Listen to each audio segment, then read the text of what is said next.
सब बेवकूफ़ी है शायद आमिर खान की। मतलब मैं नहीं जानता कि वो क्या सोच रहे थे जब उन्होंने फिल्म बनाई, बट डेफिनेटली मुझे लगता है कि ये साधारण इंसान की सोच नहीं हो सकती। ये डेफिनेटली इसमें कोई एजेंडा या कोई प्रॉब्लम है, कुछ पागलपन है जो इन्होंने ऐसा सोचा है। ये समझना कि एक मंदबुद्धि आदमी जो है वो किसी तरह से फौज में घुस गया और उसके बाद एक सैनिक बन गया है। एक सैनिक वो जो जाके लड़ाई करता है, जिसके हाथ में बंदूक थमाई जाती है, तो ये बहुत बड़ा, बहुत ही गलत तरीके से जो है एक सोल्जर को दिखाना है। सर, जिस तरीके से आज बॉलीवुड में तमाम पिक्चरें बनाई जा रही हैं और हमेशा भारतीय सेना का अपमान किया जाता है, जिस तरीके की चीज़ें लाल सिंह चड्ढा में हमें देखने के लिए मिली हैं कि एक अफसर, आप भी एक अफसर रह चुके हैं आर्मी के, आपने कितनी ज़्यादा मेहनत की होगी, पर वहीं पर लाल सिंह चड्ढा में दिखाएं तो एक ऐसा अफसर दिखाया गया है जो कि मेंटली अनस्टेबल है। बॉलीवुड की इस मानसिकता के लिए क्या कहेंगे आप, जो लगातार भारतीय सेना का मनोबल गिराने का काम करता है? मैंने सुना है कि इस फिल्म के प्रोड्यूसर, डायरेक्टर और एक्टर्स ने काफ़ी समय इस फिल्म पे दिया। कहानी लिखने में करीब 12 साल उन्होंने शायद कहानी लिखी, उसके बाद 4 साल उन्होंने शायद ये पिक्चर बनाई। परंतु मुझे लगता है कि उसमें एक बहुत बड़ी गलती उन्होंने ये कर दी कि उन्होंने भारतीय फ़ौज का जो है चरित्र उसको बिल्कुल नहीं समझा है। एक भारतीय फ़ौजी किस तरीके से सोचता है, क्या करता है, किस तरह से उसका सिलेक्शन होता है। यदि आमिर खान ने यदि उसको 5 मिनट भी उसके साथ किसी फ़ौजी के साथ बैठ के वो डिस्कस किया होता, तो उसे पता लग जाता है कि जो कैरेक्टर वो पोर्ट्रे कर रहा है, जो कैरेक्टर वो दिखाने की कोशिश कर रहे हैं, वो जो है वो इंडियन आर्मी का डेफिनेटली एक सोल्जर कभी नहीं हो सकता है। सबसे पहले तो मैं सबको बताना चाहूँगा। और जब ये अग्निवीर की कहानी उस टाइम पे कुछ महीने पहले हुई थी, तब भी कहीं बोलते हुए मैंने ये कहा था कि हिंदुस्तानी सेना एक पारस की तरह है, वो जिसको छू लेती है वो सोना हो जाता है। तो ये समझना कि एक मंदबुद्धि आदमी जो है वो किसी तरह से फौज में घुस गया और उसके बाद एक सैनिक बन गया है। एक सैनिक वो जो जाके लड़ाई करता है, जिसके हाथ में बंदूक थमाई जाती है, तो ये बहुत बड़ा, बहुत ही गलत तरीके से जो है एक सोल्जर को दिखाना है। एक सोल्जर मेंटली बहुत शार्प होता है, एक सोल्जर को दिमागी स्थिति उसकी बहुत ही संतुलित रहती है। उसको तभी बंदूक दी जाती है, उसमें गोलियां भरी जाती हैं, उसको कुछ चीज़ें सिखाई जाती हैं। वो सब जो चीज़ें करता है वो एक फिजिकली और मेंटली जो है वो बहुत ही अलर्ट एक इंसान रहता है, तभी वो सोल्जर बनता है। वो सोल्जर ऐसे ही नहीं बन जाता है।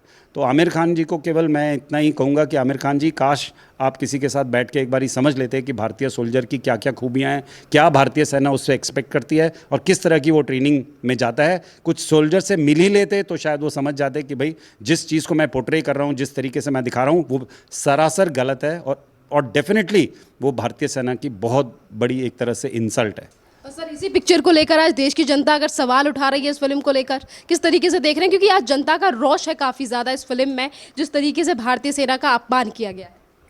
रोष होना ही है, सब समझते हैं, सब जानते हैं कि भारतीय सेना की क्या कैलिबर है, भारतीय सेना में किस तरह से सिलेक्शन होता है, भारतीय सेना में किस तरह से ट्रेनिंग होती है, भारतीय सेना का क्या कमिटमेंट है, सब जानते हैं। परंतु शायद आमिर खान नहीं जानते हैं, या वो किसी एजेंडा के तहत कुछ काम कर रहे हैं, तभी वो जो है इस साधारण सी बात को, जिसको सब समझते हैं, वो इस बात को जानबूझ के उन्होंने अनदेखा कर दिया है।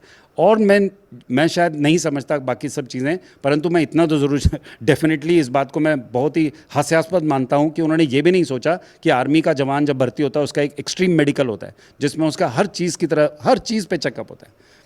और मैं उसको अच्छी तरह से जानता हूँ, क्योंकि मैंने कई ऐसे मेडिकल्स में लोगों की हेल्प करी है। जब मैंने जाके देखा है कि वो किस तरह के मेडिकल्स हो रहे हैं, एक्सट्रीम मेडिकल्स होते हैं, और एक्सट्रीम मेडिकल्स में किसी को 1 इंच इधर से उधर जो है ज़ाया नहीं किया जाता है। यानी अगर आप में कोई प्रॉब्लम है तो आप फौज में नहीं भर्ती हो सकते।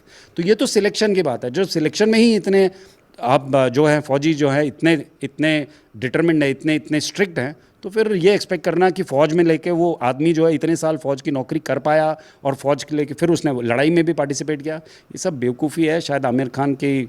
मतलब मैं नहीं जानता कि वो क्या सोच रहे थे जब उन्होंने फिल्म बनाई, बट डेफिनेटली मुझे लगता है कि ये साधारण इंसान की सोच नहीं हो सकती। ये डेफिनेटली इसमें कोई एजेंडा या कोई प्रॉब्लम है, कुछ पागलपन है जो इन्होंने ऐसा सोचा है। एक तरफ लाल सिंह चड्ढा तो वहीं दूसरी तरफ बॉलीवुड को लेकर भी सवाल खड़े हो रहे हैं कि किस तरीके से ये जो बॉलीवुड है, या एक के बाद इसी तरीके से फिल्में बनाई जा रही हैं। अभी 2020 में भी एक फिल्म आई थी गुंजन सक्सेना, अब लाल सिंह चड्ढा। आखिरकार इस तरीके के एजेंडे लगाकर बॉलीवुड क्या साबित करना चाहिए?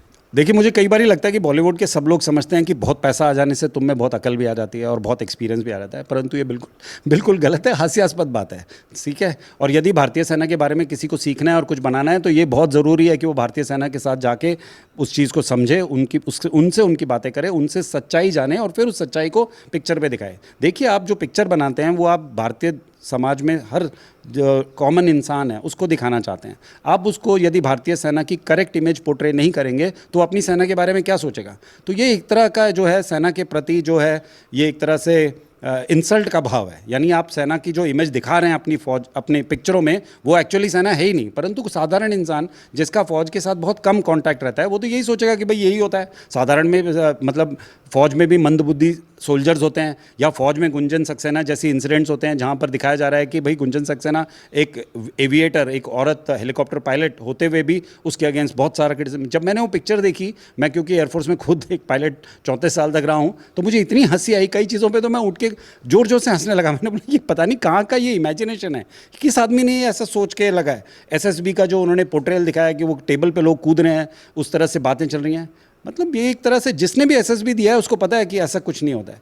तो ये सब चीज़ें एक बहुत ही मतलब दुख भरी चीज़ें हैं, क्योंकि भारतीय फौज का पोर्ट्रेयल जिस तरह से भारत का इस समय बॉलीवुड करता है, वो बहुत ही दुखद है। और मुझे दुख के अलावा कुछ नहीं होता। तो मुझे कई बार ही लगता है कि जैसे अब लाल सिंह चड्ढा का बॉयकॉट हुआ, लोगों ने जाके पिक्चर उसको देखना बंद कर दिया, तो बहुत सही है। बिकॉज जब पेट पे चोट लगेगी तभी ये लोग सीखेंगे कि भारतीय सेना को, भारतीय फौज को किस तरह से इज्जत के दृष्टि से देखा जाए, किस तरह से उनकी सच्चाई बताई जाए। मैं ये नहीं कह रहा कि ज़बरदस्ती उनका हमारा झंडा ऊंचा रखने का काम बॉलीवुड का है, ये बात नहीं है। परंतु सच्चाई किस तरह से दिखानी चाहिए, और जो चीज़ जो सच सच्चाई में होता है, वो सच कभी झूठ में आ ही नहीं सकता। सर ये बताइए सर, साउथ की पिक्चरों को लेकर आज लोगों को ज़्यादा रुझान है, लोग साउथ की पिक्चर ज़्यादा देख रहे हैं और बॉलीवुड को इग्नोर कर रहे हैं, बॉलीवुड का बाइकआउट हो रहा है। साउथ की पिक्चरें जो हैं कई मायनों में जो है भारतीय समाज के जो दर्शन को है वो दिखलाती हैं। सच्ची बात यही है। और क्योंकि वो बार बार ही कुछ ऐसी चीज़ें दिखलाती हैं जो बॉलीवुड दिखलाने से बिल्कुल कतरता है, इसलिए शायद इस समय दक्षिण की पिक्चरों का जो है वो स्वागत किया जा रहा है और लोग दक्षिण की पिक्चरें ज़्यादा देख रहे हैं।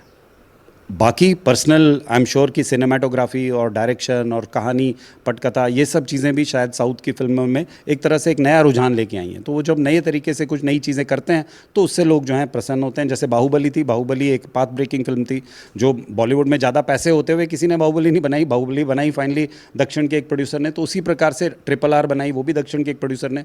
तो उस प्रकार से अगर बॉलीवुड चाहेगा, जैसे बॉलीवुड ने तनाजी बनाई, तो तनाजी बहुत अच्छी चली, बिकॉज वो भी इस देश के एक ऐसे महान योद्धा की कहानी थी जिससे लोग कनेक्ट करते हैं।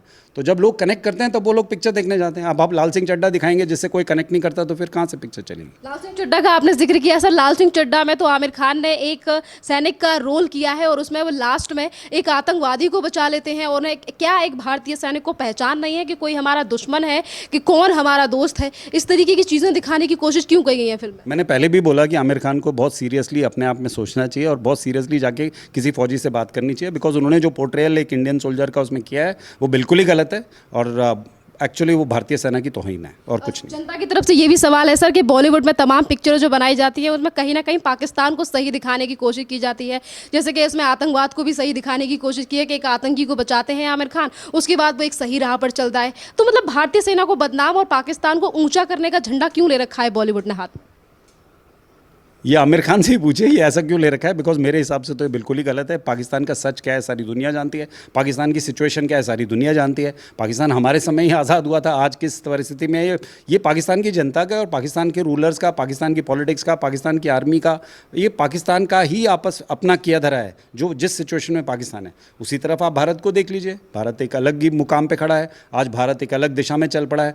तो भारत और पाकिस्तान की तुलना किसी भी लेवल पे की नहीं जा सकती है। सर आप भारतीय सोल्जर रह चुके हैं, अब आप रिटायर हो चुके हैं। मेरा एक सवाल है आपसे सर, आज जो भी लोग भारतीय सेना की तौहीन करते हैं, हिंदू धर्म आस्था को चोट पहुंचाने की कोशिश करते हैं, आज जनता हर उस व्यक्ति का बाइकआउट कर रही है, चाहे फिर वो बॉलीवुड का कोई बड़ा कलाकार खान हो या फिर कोई भी बड़ा प्रोड्यूसर। जनता का जो जागरण हुआ है इस पर किस तरीके से देख रहे हैं आप?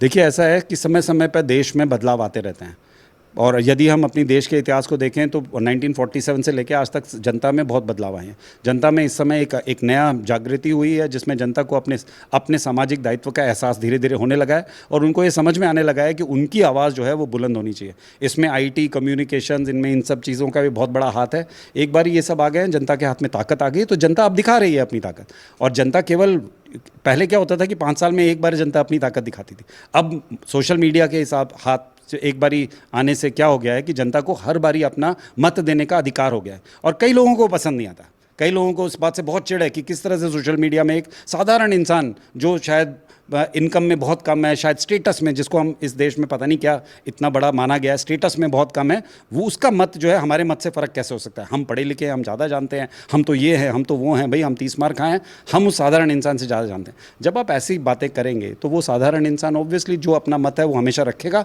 और जब बहुत सारे साधारण इंसान एक साथ इकट्ठे हो जाते हैं, जैसा कि डेमोक्रेसी में होना चाहिए, तो वो फिर इस देश का जो है रुख और मत दोनों बदलते हैं। वही हो रहा है। आज वो इंसान जागृत हो गया है, वो उठ गया है, और जो लोग चाहते थे कि वो हमेशा सोए रहे ताकि हम फ़ायदे में रहें, उन लोगों को थोड़ी सी इस बात से परेशानी हो रही है।